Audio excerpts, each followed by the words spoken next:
cela me rappelle une expérience que nous avions eu à vivre il y a déjà maintenant quelques années en arrière.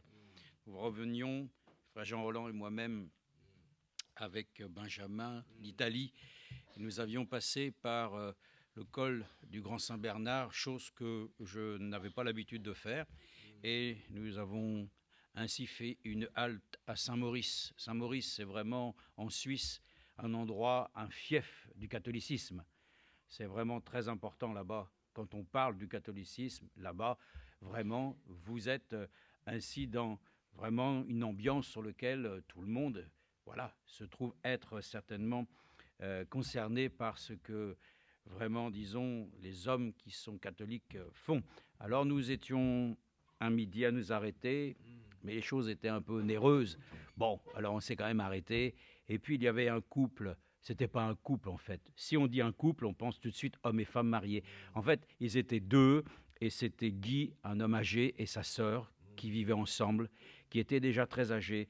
Et puis Benjamin était ici, et la table était à côté, et c'était quand même quelque chose d'assez un peu sélect et tout. Et puis on a parlé, de la foi, et puis d'un seul coup ça s'est terminé que nous chantions ensemble cela dans le restaurant. Oh, c'était là-bas, c'est normal, hein. Oui, il y a encore des endroits comme ça où les choses sont assez normales. Il y avait le restaurateur et tout ça, tout était normal, et tout était ainsi à la fin. Et puis on était tellement heureux, ils nous ont emmenés chez eux, et on a parlé du Seigneur. Et lui-même m'a dit, mais tu te rends compte, toi tu es comme un dominicain, tu parles. Ah, j'ai dit, moi je parle de ce que Dieu m'a accordé, hein, dans sa grâce. Hein. Et il me dit, c'est incroyable. Et ils étaient touchés, et je les ai remis au Seigneur, on a prié. Amen. Le Seigneur connaît toutes choses, n'est-ce pas? Amen. Mais nous avons été heureux. C'était des catholiques. Mais c'était un homme et une femme qui aimaient Jésus-Christ. Que le Seigneur soit remercié.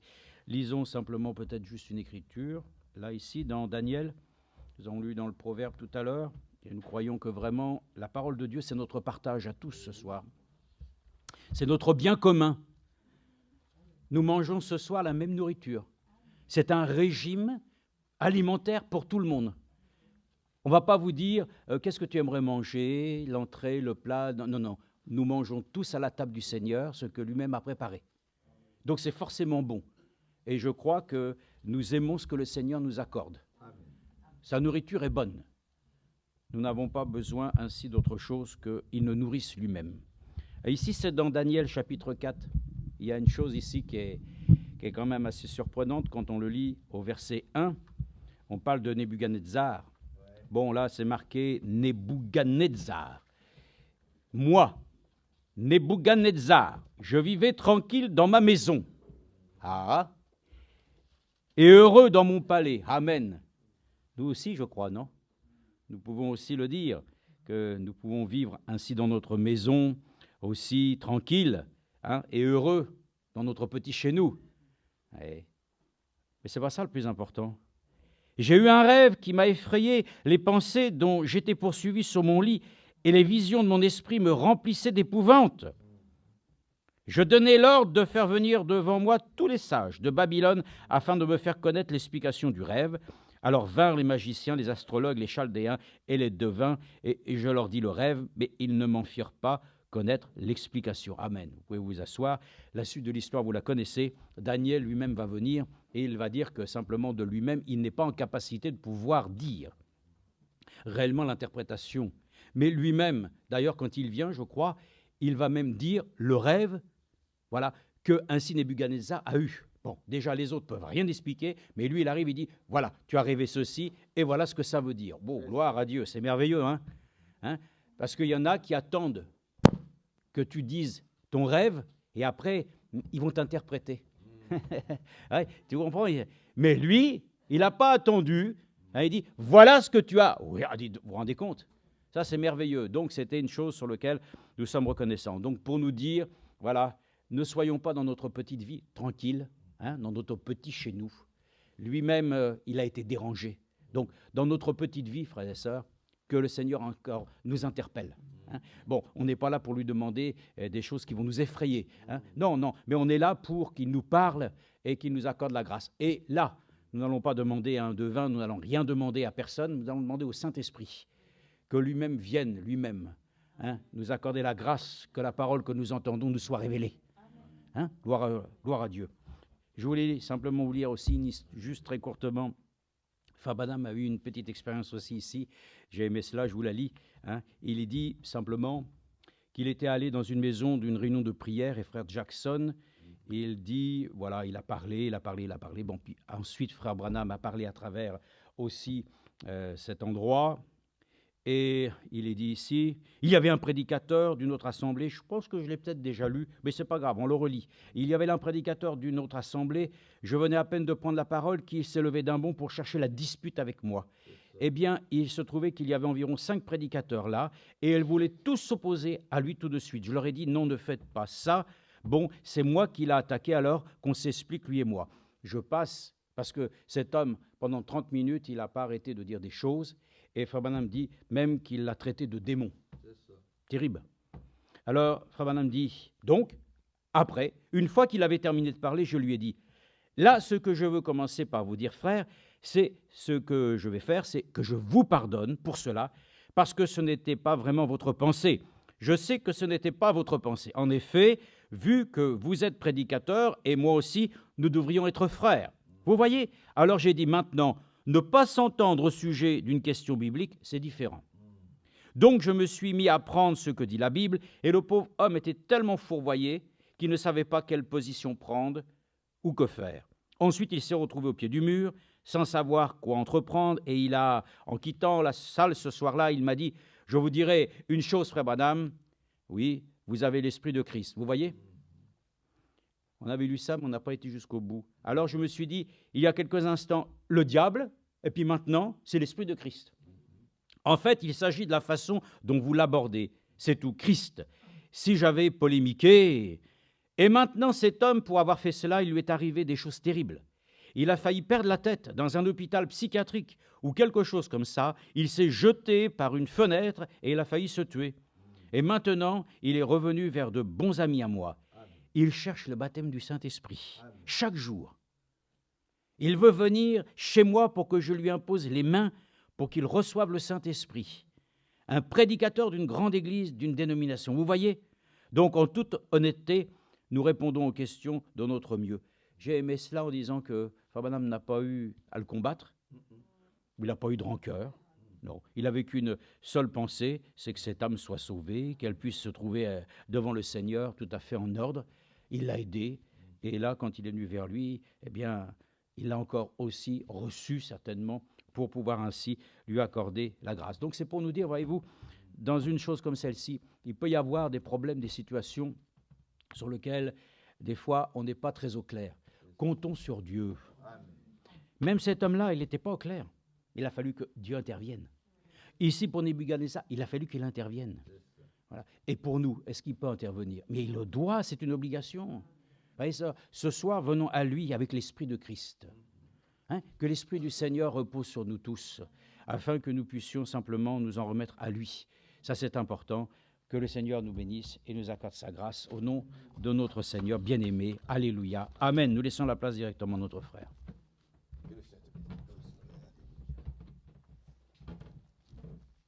Que son beau nom, son merveilleux nom, Amen.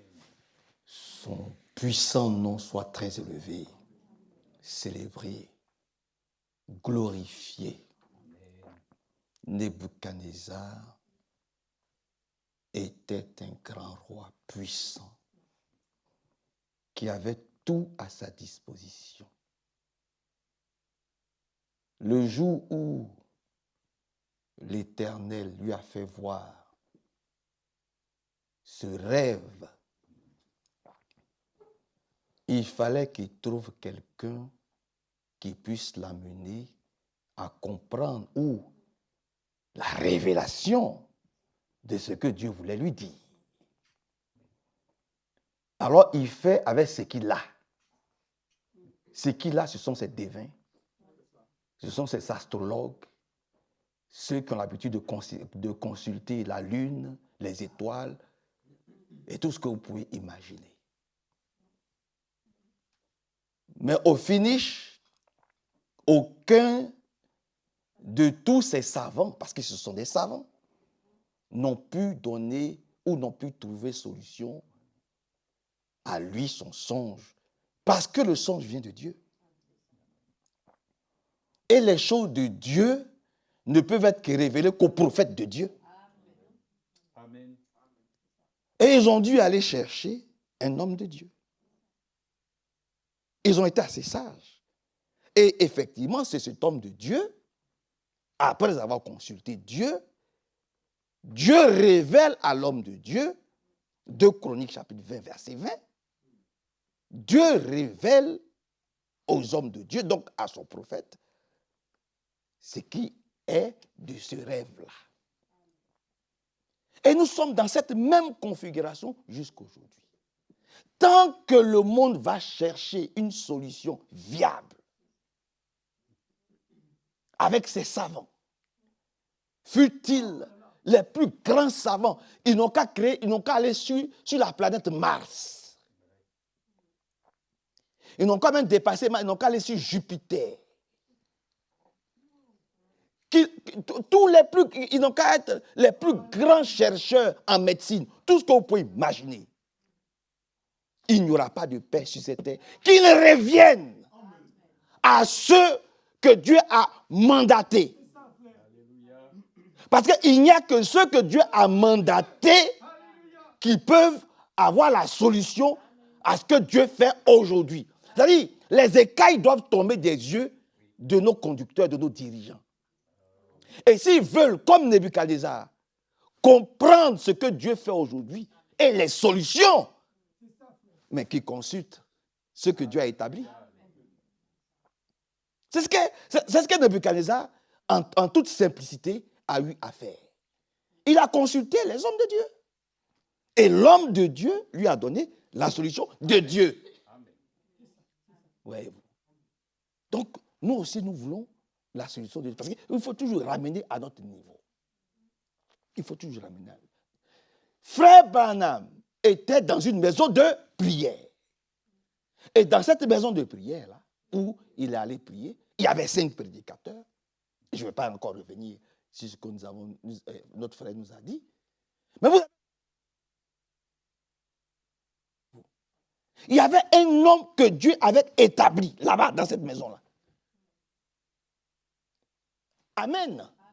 Parce que je le répète encore aujourd'hui, il y a ceux qui parlent de Dieu et puis il y a ceux par qui Dieu parle. Amen. C'est pas pareil. Il y en a qui parlent de Dieu. Et ceux qui parlent de Dieu aiment beaucoup se plaindre. C'est ceux qui font beaucoup de bruit. Mais vous allez voir, ceux par qui Dieu parle, ils sont très calmes. On ne les connaît pas. Qui connaît Frère Branham? Qui connaît Frère Ewald Frank? Mais nous savons que ce sont ceux-là que Dieu lui-même a établis. Il y a des serviteurs dont, si vous voulez, le ministère est scripturaire. Ceux-là, nous devons les écouter. Depuis le commencement, vous prenez quelqu'un comme Abraham, vous prenez quelqu'un comme Moïse. Il fallait écouter Moïse. Maintenant, il y en a eux-mêmes qui sont établis eux-mêmes comme Corée, Dathan et Abiram. Ceux qui les ont suivis sont morts. Mais ceux qui sont restés fidèles au message que Dieu lui-même a donné à Moïse, ils étaient combien? Ils étaient 2. Ils étaient 2. C'est ceux-là qui sont restés fidèles au message que Dieu a donné à Moïse. Frère, que Dieu vienne à notre secours. Nous devons être une maison de prière. Amen. Parce que si nous sommes une maison de prière, lorsque le faux va venir, le vrai va chasser le faux. Amen. Pourquoi? Parce que c'est toujours la lumière qui chasse les ténèbres. Que le Seigneur vienne à notre secours, frère. Amen. Nous devons être une maison de prière. Oui. Parce qu'Abraham, il allait dans les maisons de prière. Oui. Que le Seigneur, nous lisons même dans Ésaïe. Allons dans le livre d'Ésaïe, vous allez voir. Nous voulons être une maison de prière. Au nom du Seigneur Jésus-Christ. Et que Dieu nous aide pour que nous puissions voir, mais c'est quoi la maison de prière? Que Dieu, le Seigneur lui-même, conduise par son esprit. Dans le livre d'Ésaïe, au chapitre 56, regardez ce qui est dit ici. Ésaïe au chapitre 56, Ésaïe 56,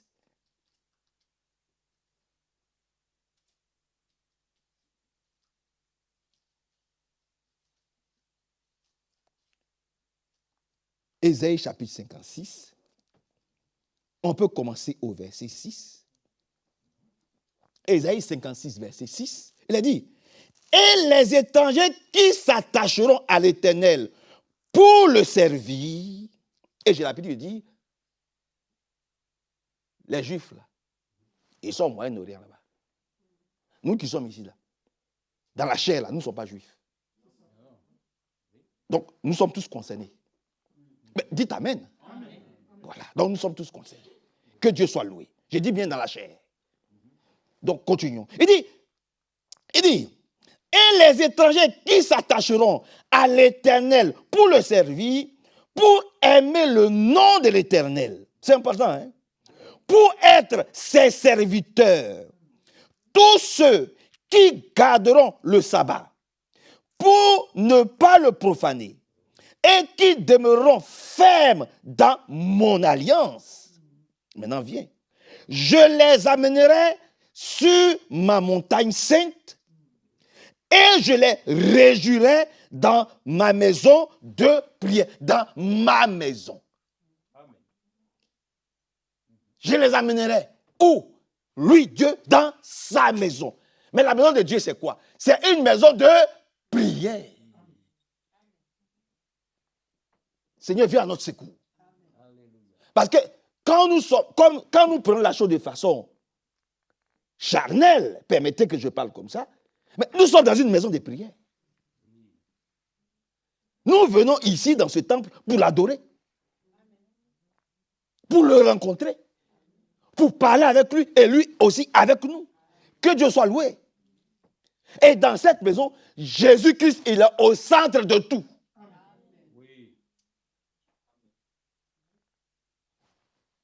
Il est au centre de tout. Je ne vais pas chercher autre chose que le Seigneur Jésus-Christ et sa bénédiction. Demandez à Frère Éveil, il est là. Il va vous dire aussi qu'il est là pour ça. Frère Billy Paul, nous sommes là pour ça.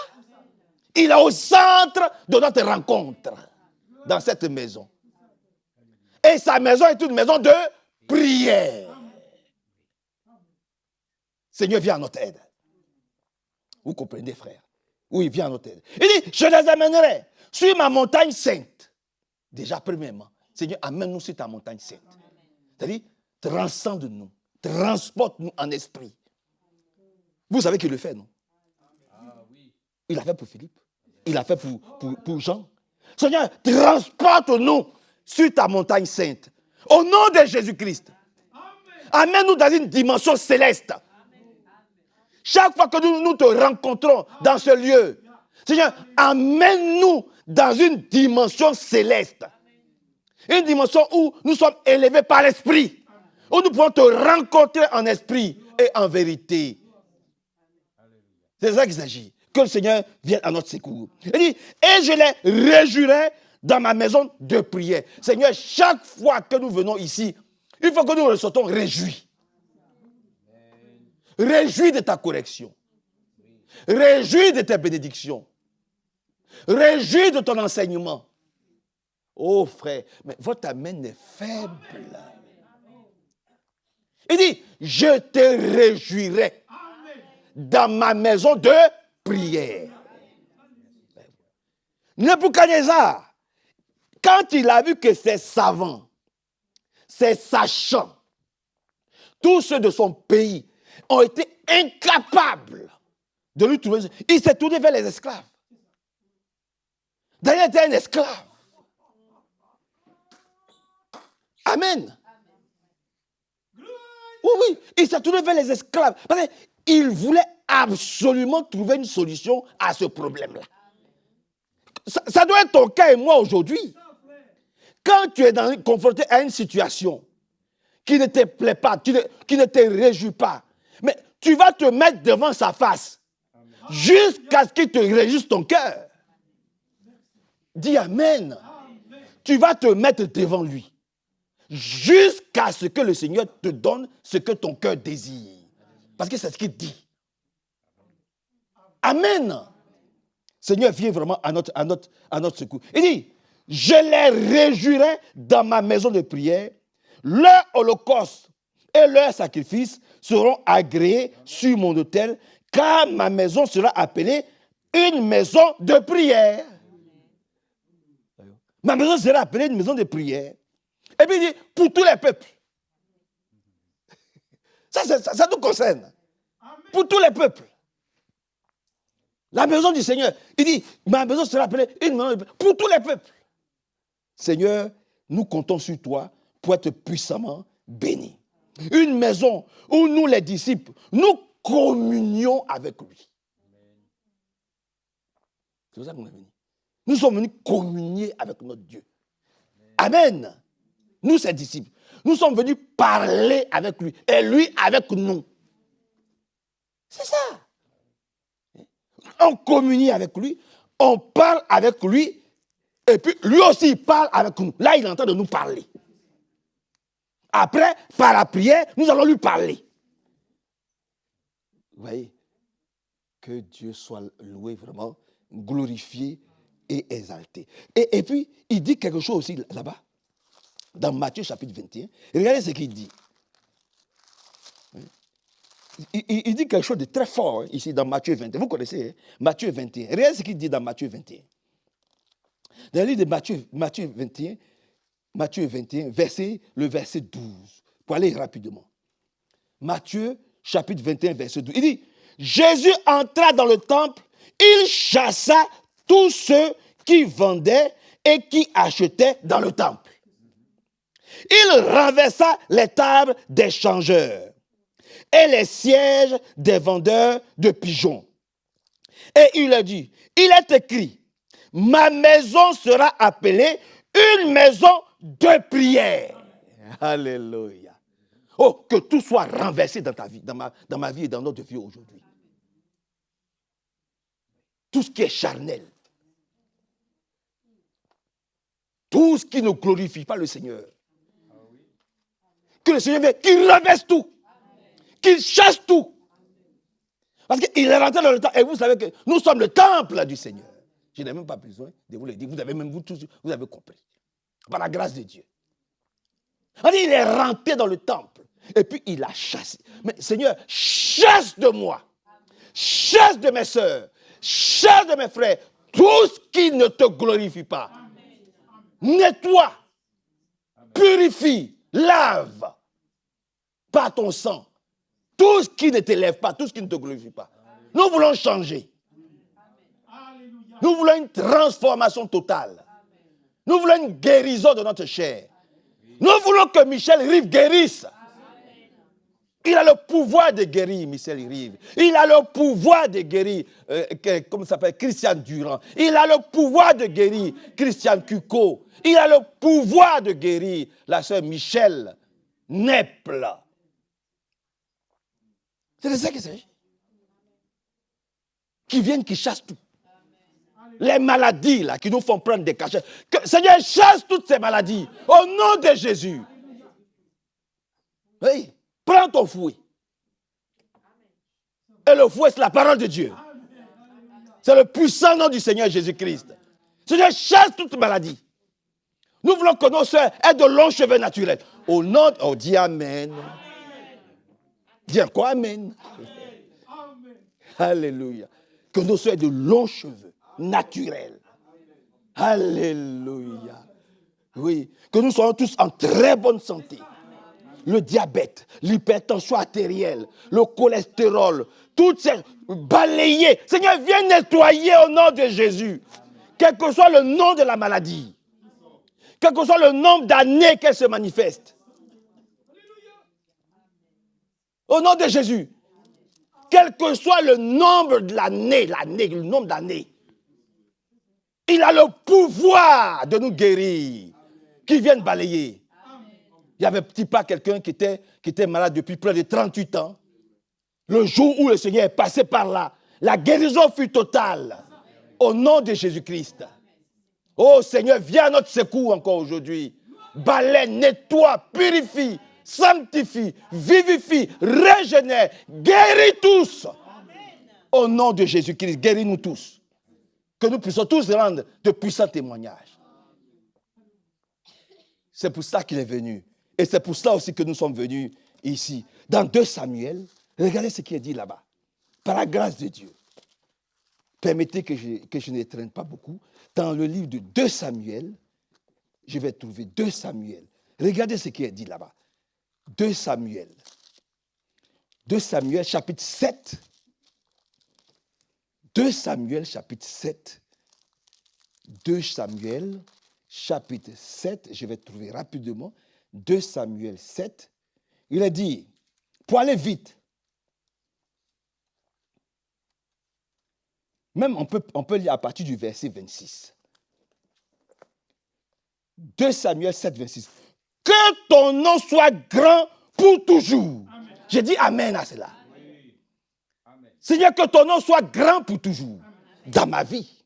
Que tu as nettoyé, que tu as balayé, que tu as purifié. Alléluia. Que ton nom soit grand pour toujours. Et que l'on dise, l'Éternel des armées est le Dieu d'Israël. Et aussi mon Dieu. Et aussi ton Dieu. Sœur Monique.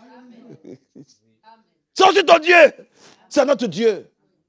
Il n'est pas seulement le Dieu d'Israël. Il est aussi notre Dieu. Alléluia.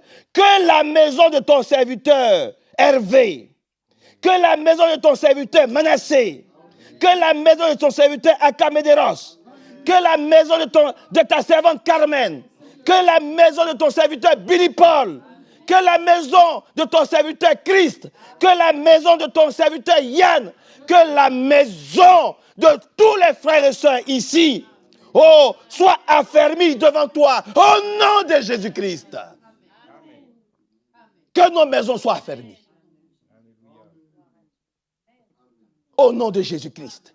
Ce n'est pas seulement pour David, mais aussi pour nous tous. Alléluia. Oh, maintenant, fit la chose merveilleuse. J'aimerais que chacun de nous puissions partir avec ce verset biblique à la maison. Serrons-le dans notre cœur, nous tous. Le verset 27, il dit, car toi-même, Éternel des armées, Dieu d'Israël, mais Dieu de l'église de Lyon, tu as fait une révélation à ton serviteur en disant, je te bâtirai une maison. Alléluia. Oui, c'est lui qui bâtit nos maisons. C'est pourquoi ton serviteur a trouvé le courage de t'adresser cette prière. Amen. Maintenant, Seigneur, Éternel, c'est toi qui es Dieu. Tes paroles sont vérité. Tu as annoncé ce bienfait à ton serviteur. Veille maintenant, bénis la maison, l'église de Lyon, au nom de Jésus. Bénis l'église de Lyon. Oui, Seigneur, veille maintenant. Bénis l'église de Lyon. Oui, afin qu'elle subsiste pour toujours devant toi. Car c'est toi, Seigneur éternel, qui a parlé. Et par ta bénédiction, l'église de Lyon, de ton serviteur, sera bénie éternellement. Au nom de Jésus. Au nom de Jésus. Nous sommes bénis. Oh, nous sommes bénis. Éternellement, nous sommes bénis. Oh, nous sommes bénis, frères. Nous sommes bénis. Au nom de Jésus, nous sommes bénis. L'église de Lyon est bénie au nom de Jésus. Au nom de Jésus. Oh Seigneur, sois loué. Sois exalté, Seigneur. Nous prenons la bénédiction aujourd'hui. Nous recevons cette bénédiction. À toi toute la gloire, Seigneur. Alléluia, à toi toute la gloire. Veille maintenant bénir cette maison, Seigneur. Veille bénir la maison de chacun d'entre nous, Seigneur. Que tous nos foyers, nos maisons, au travail, partout, nous soyons tous bénis. Que nous soyons tous à la tête et jamais à la queue. Au nom de Jésus. Bénis les enfants d'Hervé. Au nom de Jésus-Christ. Oh, gloire et honneur lui soit rendu. Nous aimons le Seigneur. C'est pour cela que nous sommes venus. C'est une maison de prière. Alléluia. Gloire à Dieu. Et il est dit quelque part dans Josué chapitre 24. Regardez. Repartons un peu en arrière. Si vous le désirez bien, dans Josué au chapitre 24, il a dit quelque chose là aussi là-bas. Serrez ces paroles dans votre cœur que nous venons de lire dans 2 Samuel. Revisitez cela devant le Seigneur. Dans Josué 24, il a dit ici, et ça, c'est pour toi et moi. Il a dit, à partir au verset 2, pour aller vite, au verset Josué 24, 2. Josué dit à tout le peuple, ainsi parle l'Éternel, le Dieu d'Israël, le Dieu des lions. Vos pères Téra, père d'Abraham et père de Nahor, habitaient depuis toujours de l'autre côté du rive et ils rendaient un culte à d'autres dieux. C'est vrai. Ils rendaient d'autres cultes à d'autres dieux. Maintenant, il descend un peu pour aller vite. Prenons le verset 14, par la grâce de Dieu. Allons au verset 14 pour aller vite. Il dit, maintenant, craignons l'Éternel et servons-le avec intégrité. Dis Amen. Amen. Maintenant, craignons l'Éternel et servons-le avec intégrité et fidélité. Autant les dieux qu'ont servi nos pères de l'autre côté du fleuve et en Égypte et servons l'Éternel. Amen. Amen. Maintenant, le verset avec quelqu'un devant la maison, par la grâce de Dieu. Le verset avec lequel nous voilà, verset 15. Et si vous ne pensez pas devoir servir l'Éternel, choisissez aujourd'hui qui vous voulez servir. Ou les dieux que servaient vos pères au-delà du fleuve, donc dans le monde. Ou les dieux des Amoriens, dans le pays desquels vous habitez. Mais moi et ma maison, nous servirons l'Éternel. Amen. Nous allons servir, dans cette maison-là, nous allons toujours servir l'Éternel, notre Dieu. C'est lui que nous sommes venus prier. Nebuchadnezzar a compris. Il s'est tourné vers les esclaves. Naaman a compris. Lui aussi s'est tourné vers une petite esclave, une petite fille. Elle n'a pas dit, je suis esclave. Je suis maltraité. Je suis l'un de mes parents. Oh, qu'est-ce que je souffre. Oh, qu'est-ce que je suis malheureux dans cette église. Oh, frère Hervé, il crie. Frère Manassé, il crie. Non. Elle était esclave. Elle a dit, si seulement mon maître pouvait aller là-bas. Amen. Il y a un prophète là-bas. Il y a un prophète là-bas. Mais ça, c'est une petite affaire, ça. C'est une petite affaire. La lèpre, c'est quoi? Mais devant les yeux de ce grand roi-là, c'était un grand problème. Ah oui. Ah oui. Devant Nebuchadnezzar, le rêve qu'il a eu à faire, c'était un grand problème. C'est pour ça qu'il a convoqué tous ses devins. Il a convoqué tous ces devins. Et ils étaient dans l'incapacité de pouvoir résoudre ce problème. Elle a dit, mais ça, c'est rien, ça. Si seulement il pouvait aller là-bas, voir le prophète, il serait guéri. Un grand général qui avait une grande armée devant une petite esclave, il n'était rien. Son grade de général, son armée, ses chars, tout son pouvoir là n'était rien devant une petite esclave. Dis Amen. Je vais te faire voir le pouvoir que Dieu t'a donné. Quand il dit, voici, je vous ai donné le pouvoir de marcher sur les serpents et sur les scorpions et que rien ne pourra vous nuire, il n'a pas parlé en vain. Quand il dit, si vous croyez en moi, vous allez déplacer une montagne, c'est une montagne. Parce qu'en Israël, ils déplacent des montagnes. Des montagnes aussi grandes que celles que vous voyez en entrant à Grenoble. Là. Ils déplacent des montagnes. Ils font des déserts, des lits de fleuves, où tout pousse. Les produits exotiques, tous les produits qui poussent en Afrique, tout ce qu'on peut en Europe, ils ont tout. Ils se suffisent là-bas. Parce qu'ils savent en qui ils ont cru. Ah oui, ils savent en qui ils ont cru. Vous comprenez? Ils savent en qui ils ont cru. Il a consulté tout le monde, rien. La petite fille, là, elle s'est arrêtée pour lui dire, toute cette force-là, ça ne vaut rien devant mon Dieu. C'est-à-dire qu'elle-même, si elle prie, là, lui, il peut être terrassé. Parce que lui, il a des dieux. Il adore les dieux de son roi. Elle a le Dieu des dieux. Toi et moi, on doit avoir le Dieu des dieux. Et on a le Dieu des dieux. Donc, le pouvoir, là, ça ne peut même pas agir sur le pouvoir que le Seigneur nous donne. Dis un grand Amen au Seigneur. Vous voyez? Oui, merci Seigneur. Seigneur, merci. C'est cela, reconnaître ta position. Tu veux que tes cheveux poussent. Alléluia. Dans notre génération, il y a des nez qui ont poussé. Il y a des bras qui ont poussé. Il y a des cancers qui sont tombés. Comme ça, on a vu le cancer tomber. Oh, il est le même. Il n'a pas changé. Oh, il y a des femmes âgées. Elles avaient Sarah. Elle ne pouvait, c'est-à-dire, sa matrice était complètement fermée. L'âge dépassé. Mais il a dit, quand je reviendrai, mon serviteur aura certainement un fils. Quand Dieu parle, tout se tait et tout s'exécute. Que Dieu ait pitié de notre foi.